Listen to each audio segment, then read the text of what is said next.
This is the Bartholomew Town Podcast. Hi, everyone. Welcome in to another edition of the Bartholomew Town Podcast. I'm your host, Bill Bartholomew. Today, a discussion with Casey of the Providence Democratic Socialists of America. All right, hope you're having a spectacular week. We are rapidly approaching Election Day, and B-Town's got you covered with episodes coming up, profiles on candidates. There's already a few that have been posted.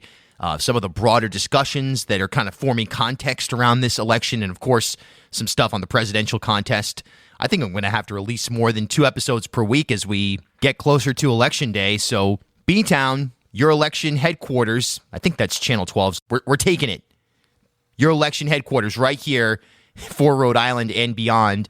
And by the way, there's over 240 episodes of Rhode Island's podcast of record, the Bartholomew Town Podcast, ripodcast.com, wherever you're listening right now, Spotify, Apple, etc. And while you're there, why not leave a rating and a review? It helps grow the program's reach. And if you'd like to support the independent journalism, opinion, analysis, and entertainment that B-Town has become known for here in the Ocean State and beyond, a great way to do so is to head to our Patreon page.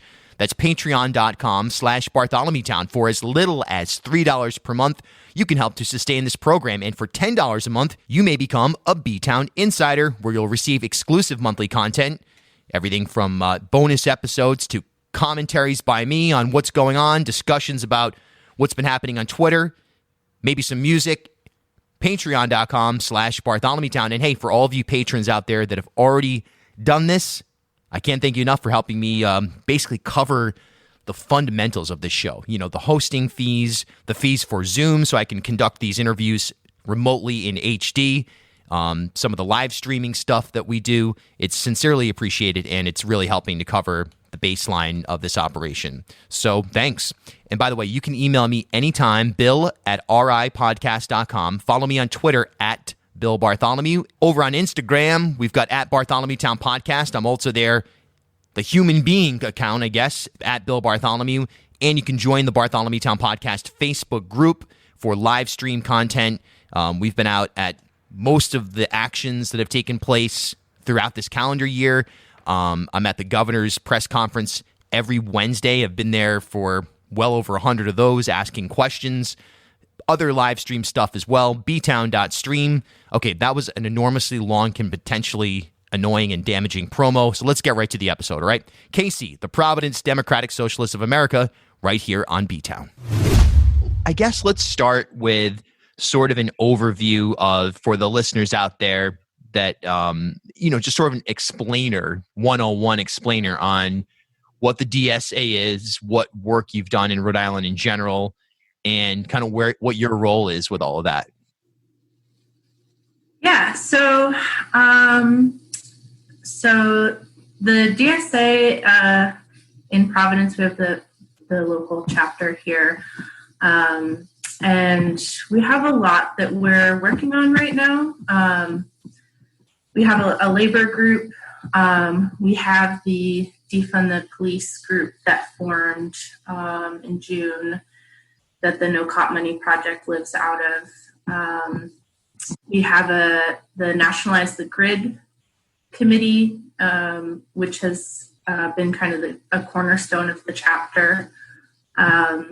We have a really active reading group that meets on Sundays, and we also have a political education committee that is working on internal political education as well as some external events we're going to do as well.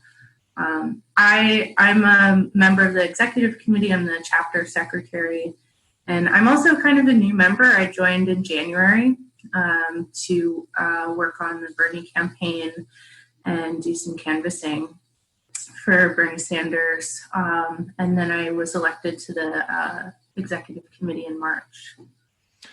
I think I've been thinking for a while now, especially here in Rhode Island, but a lot of politics are less left and right in almost a circle where it's sort of like you're either on the outside or on the inside of decision making or power, so on and so forth.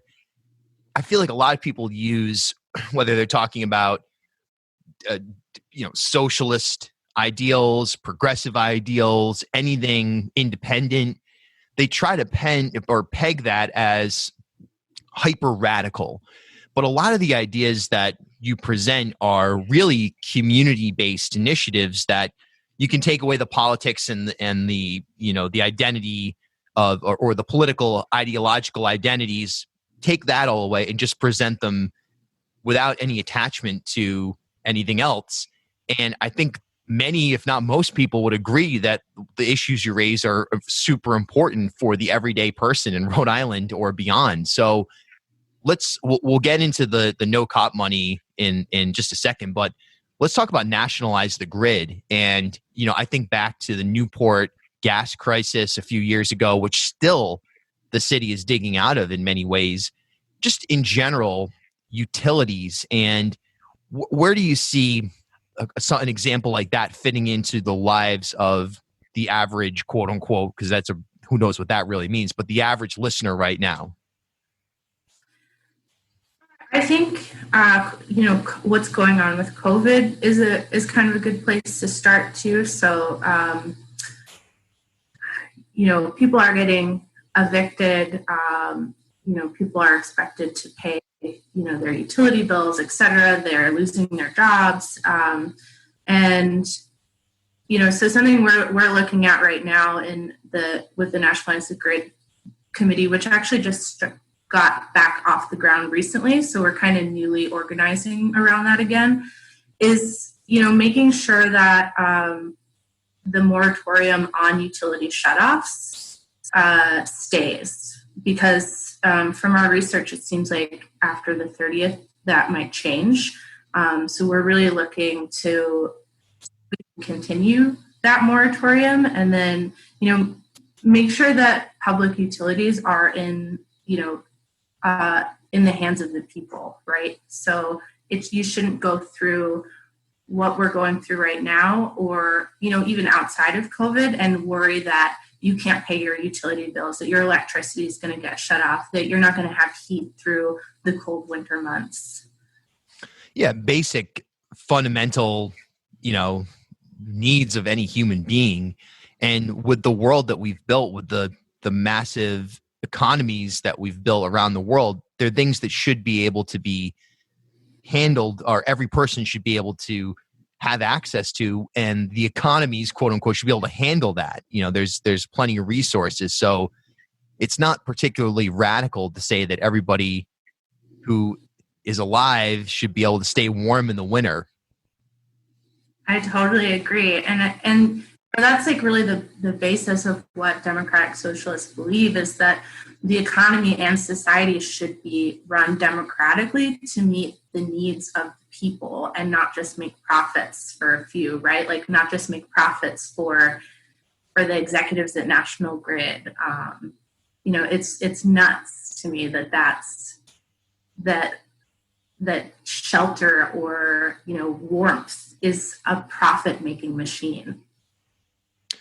Let's talk about, just real quick here, Rhode Island politics has really, since the 1930s, has been controlled by the Democratic Party, but that party has gradually, and then it's sometimes full speed ahead, drifted further to the right than even, I don't know, like a Joe Biden or whatever, a quote-unquote moderate Democrat in the national sense of things. So we see this progressive wave that, yes, there have been progressive characters inside the General Assembly like Sam Bell. You could argue folks like Senator Dawn Oyer kind of are somewhere in the middle of having progressive ideologies, but then sort of fall in line with leadership at times.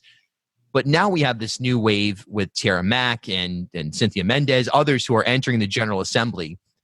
Where do you stand and your organization stand in terms of pushing for your beliefs and your goals through the General Assembly? Do you feel like the institutions of power here in Rhode Island can be responsive to what you're calling for? Well, we had some big wins on the 8th with Sam Bell. Sam Bell's a DSA endorsed candidate, now reelected, and David Morales as well, who was recently elected on the 8th, a DSA endorsed candidate. So we feel really good about those wins and the work, that we're going to try and push through with the budget alongside like Reclaim Rhode Island and the no austerity. And I think, just looking ahead, who else can we work with that, is a socialist or shares our values that that we can maybe endorse in the future or put forth our own candidates. I mean, I think those are things that we're going to consider and the electoral committee will talk about, which I personally am not super involved with, so I can't speak too much to that. But we saw an incredible wave of progressive wins, DSA endorsed or not, and I think that shows that the people of Rhode Island are tired of the power structure that currently exists here. There's plenty of quote unquote Democrats that really don't have democratic values or aren't acting that way.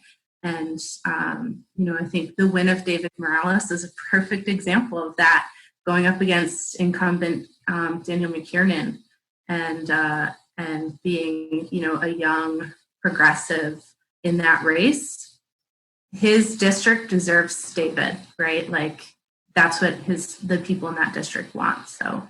Yeah, it was interesting on election day seeing McKiernan trying to put up more and more signs throughout the day as I was going around, gigantic signs on magnets, putting them up on fences, and sort of that scramble, just the eyeball test, realizing, hey, look, people are turning out looking for change.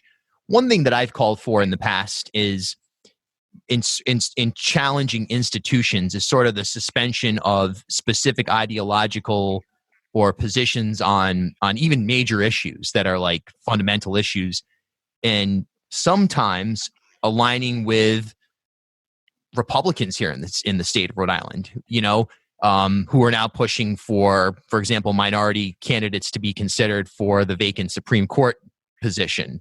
So there's these opportunities for seemingly weird, I guess, coalitions to be formed. Is that something that you and your group are open to, sort of finding allies that maybe disagree on 90% of your worldview, but then you share a worldview of, hey, we need to challenge the power structure in Rhode Island more than anything else? Yeah, I think that I don't know if I could really answer that question because, we're a big tent organization and we don't always agree, right? Like, if I personally were to answer that question, like me as like KC, not as DSA, I wouldn't really want to form those bonds with Republicans or even some Democrats. But, I think that would be kind of up to the electoral committee in our group and would take a lot of conversations. But, I don't know the answer to that question. I think that it would have to be discussed for sure. I guess the best example of that comes in District 15, where you have Barbara Ann Fenton Fung taking on Nick Mattiello, and you wonder, okay, if the coalition got behind Fenton Fung, I mean, yeah, there's a lot of disagreement there, but then you possibly remove Mattiello from office. So it's these weird sort of bonds that can be established, I guess. All right, let's get into this massive data project that you've put together, No Cop Money, which is a form in which candidates or electeds really who it explains what electeds have taken money from law enforcement or corrections organizations and how much. And what's interesting is in some cases you've put forth elected officials that are really openly whether it's defund the police or severe structural changes, they call for those things, but then yet based on your research, you prove that many of these same folks have taken money from police organizations. So it presents some confusion, some hypocrisy potentially. So let's talk about the project and what inspired you to begin that and where you'd like to see it go. Yeah, so this project was put together by a few of us in June in response to the massive calls to defund the police. And, I was just really interested in what politicians and elected officials and lawmakers in our state who was taking money from police and how much. And it was a massive undertaking for sure. The first iteration of it contained data from people who had run but maybe weren't elected. There was people who were no longer in office. So it was a really big Google sheet that was very difficult to use. And a few weeks ago, we revamped it. So if you go to nocopmoneyri.org, you can see the new website there. And it's very easy to use. You can put in your zip code. It will bring up all of your representatives, their contact information, their Twitter account, how much money they took specifically from police PACs and also from correctional officers. And there's a call script and email script as well. So that was one big part of it, was creating the civic engagement there around a really easy ask and a way to connect people with their reps to start having those conversations. We've had 4 people on that list give back the money that they took and commit to not taking more in the future. So the first one was Aaron Regenberg, and he had taken $500, which, was a big surprise. But he was also the first to give it back. He gave it to Amore, which is a local organization here in Providence. And then we had Gail Golden gave $225 to the Rhode Island Solidarity Fund.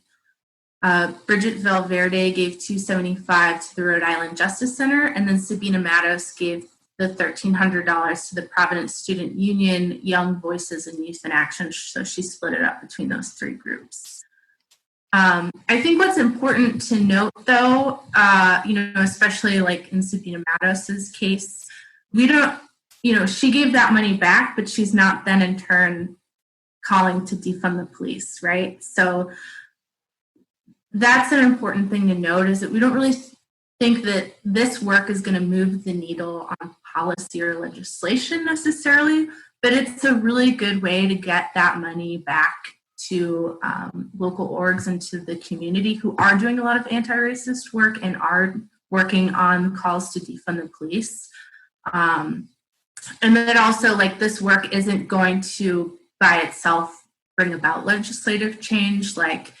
It's not going to repeal the Law Enforcement Bill of Rights or demilitarizing police departments, but it does kind of hold these elected officials to the fire in a way, and really ask them to just totally disassociate from cop money.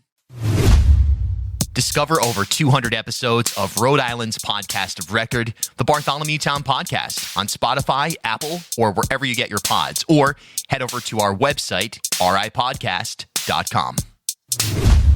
Here in Providence, and it's difficult to say without a proper data analysis, but there has been at least some increase in violent crime in this month here in September, at least in terms of awareness. I know in Elmwood, we've had some stuff that's gone unreported as well for various reasons that I've just seen with my own eyes. But we've seen on a statewide perspective this notion that, hey, Providence is dangerous. I've seen media members saying, hey, don't go to Providence. You can't go there. The mall is, someone's going to jump out from behind a trash can and mug you if you go into the mall, whatever it is.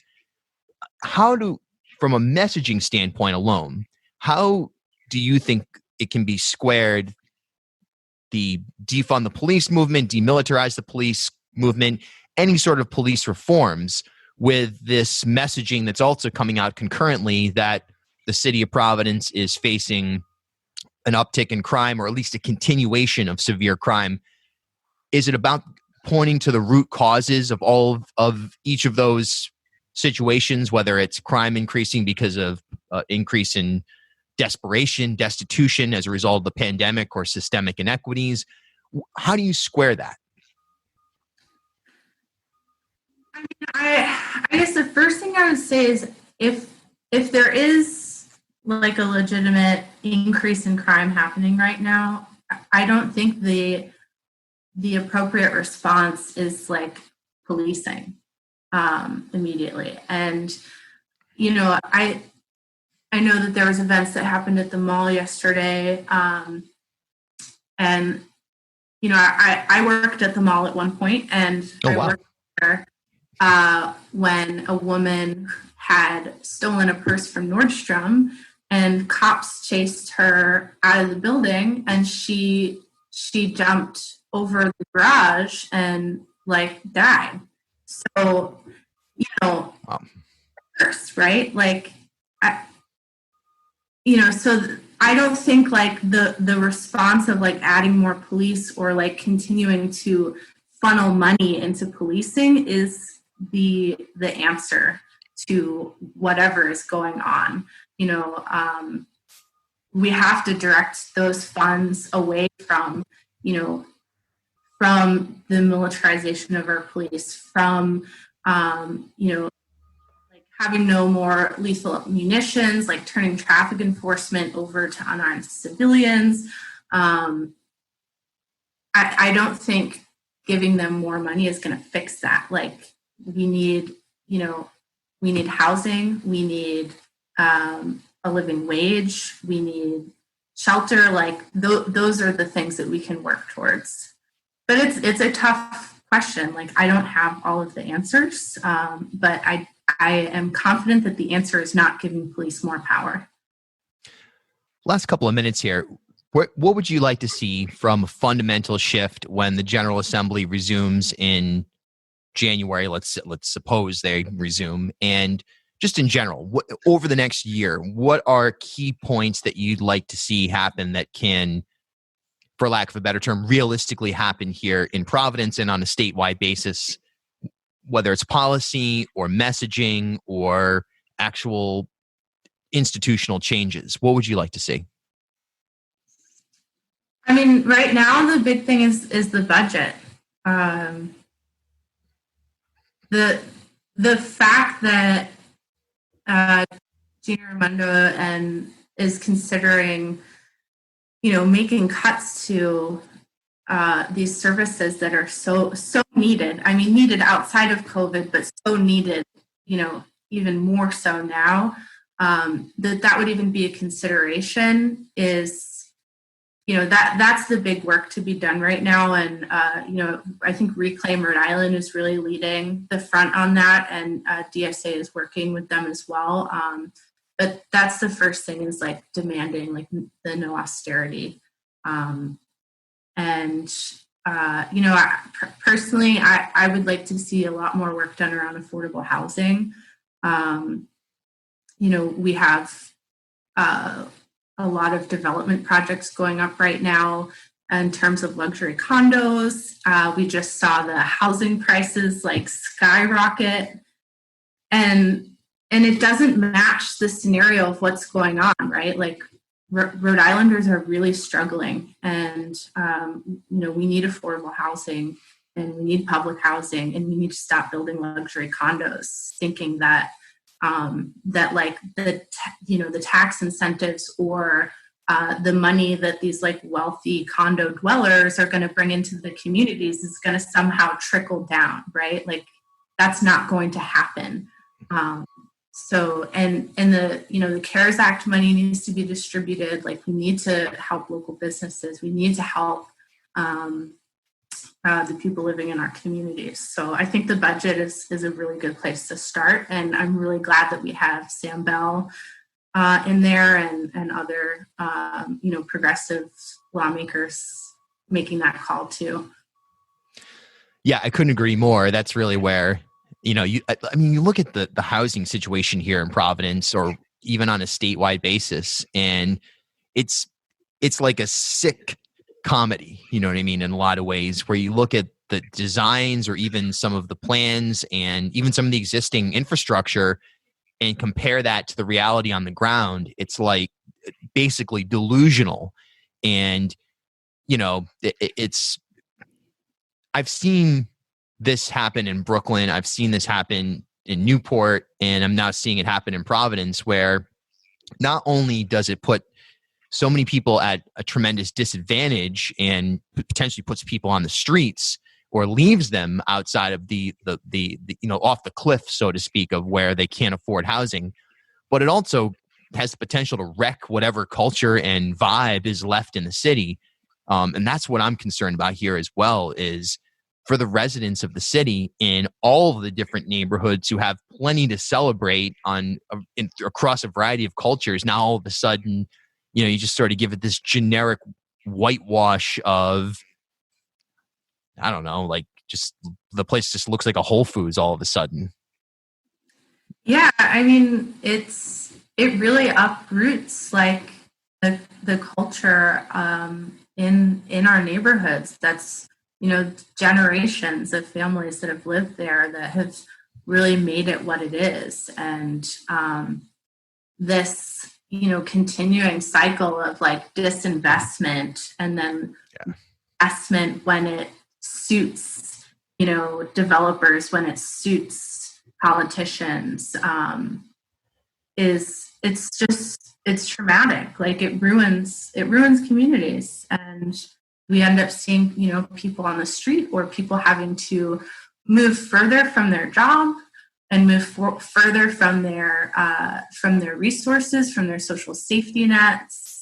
And like coupled with the fact that we don't have like great public transit in this city or state, and at the same time we're working, RIDOT is, trying to break up the bus hub in Kennedy Plaza, right? Like that. Yeah, come on.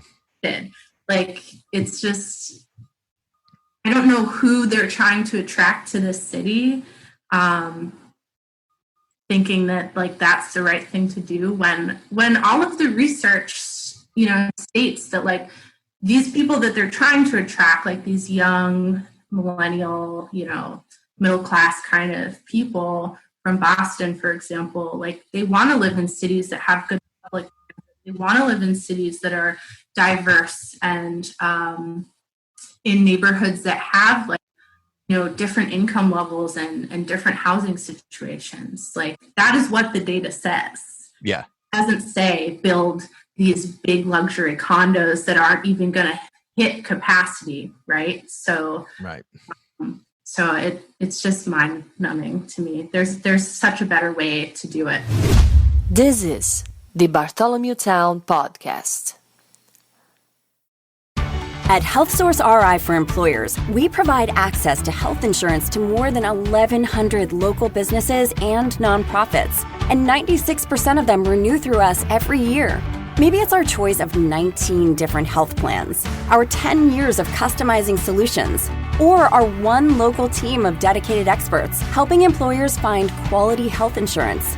See how our numbers stack up for you. Learn more at healthsourceri.com/employers.